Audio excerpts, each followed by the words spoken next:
ദുബായിലെ ഏറ്റവും തിരക്കേറിയ മെട്രോ സ്റ്റേഷനായ Burj Khalifa Dubai mall metro സ്റ്റേഷനിൽ വമ്പൻ വികസന പദ്ധതി നടപ്പാക്കുകയാണ്. പ്രതിദിനം 2,20,000-ഓളം പേർക്ക് സഞ്ചരിക്കാവുന്ന വിധത്തിലാണ് മെട്രോ സ്റ്റേഷൻ വികസിപ്പിക്കുക. ഇതു സംബന്ധിച്ച ധാരണാപത്രത്തിൽ Dubai roads and transport authority ഒപ്പുവെച്ചു. ദുബായിലെ ഇമ്മാർ ഗ്രൂപ്പിനാണ് മെട്രോ സ്റ്റേഷൻ വികസന പ്രവർത്തനങ്ങളുടെ ചുമതല. നിലവിലെ അടിസ്ഥാന സൗകര്യങ്ങളും യാത്രക്കാർക്കുള്ള സൗകര്യങ്ങളും 65% വർദ്ധിപ്പിക്കും.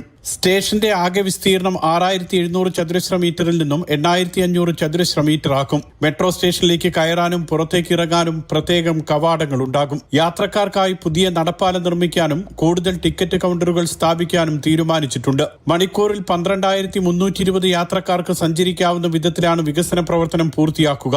നിലവിൽ മണിക്കൂറിൽ 7,250 പേർക്ക് യാത്ര ചെയ്യാവുന്ന അടിസ്ഥാന സൗകര്യങ്ങളാണ് സ്റ്റേഷനിലുള്ളത്. വികസന പ്രവർത്തനം പൂർത്തിയാക്കുന്നതോടുകൂടി ഒരു ദിവസം 2,20,000 പേർക്ക് മെട്രോ സ്റ്റേഷനിലൂടെ യാത്ര ചെയ്യാൻ സൗകര്യങ്ങളുണ്ടാകും. RTA ചെയർമാൻ മതാർ അൽ തായറും ഇമ്മാർ ഗ്രൂപ്പ് സ്ഥാപകൻ മുഹമ്മദ് അലബാറും തമ്മിലാണ് ധാരണാപത്രം ഒപ്പിട്ടത്. ദുബായ് നഗരത്തിൽ റെഡ്, ഗ്രീൻ ലൈനുകളിലായി ഏറ്റവും അധികം തിരക്കുള്ള മെട്രോ സ്റ്റേഷനാണ് Burj Khalifa Dubai mall metro station. Burj ഖലീഫയിലേക്കും ദുബായ് മാളിലേക്കും ഡൗൺ ടൗണിലേക്കുമുള്ള യാത്രക്കാർ ഇവിടെയാണ് എത്തുന്നത്. കഴിഞ്ഞ പുതുവർഷാഘോഷത്തിന് 10,24,000-ഓളം പേരാണ് ഈ മെട്രോ സ്റ്റേഷൻ വഴി യാത്ര ചെയ്തത്. Mathrubhumi news, Dubai.